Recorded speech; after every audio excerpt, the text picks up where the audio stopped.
En France, on ne manifeste plus contre le pouvoir en place et la corruption si évidente de l'État, sans prendre le risque de subir des violences policières très intenses. Ce, sans avoir besoin en fait d'avoir eu la moindre provocation. Même des manifestations qui, il y a quelques dizaines d'années, auraient paru être absolument classiques.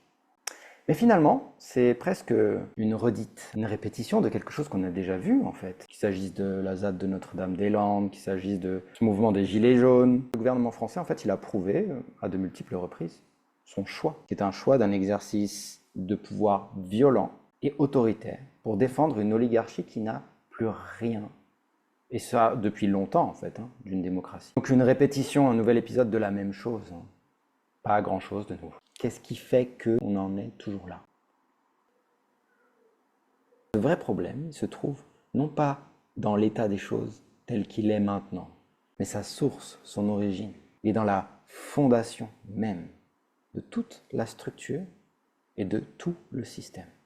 Et donc, c'est pas une analyse géopolitique que je vous propose aujourd'hui. Nous restons bien dans les lignes habituelles de ces transmissions. Quand les fondations ne sont pas saines ni solides, elles craquellent. Et c'est de ces fissures que naissent le tremblement, la souffrance, voire l'effondrement inévitable de tout ce qui a été construit.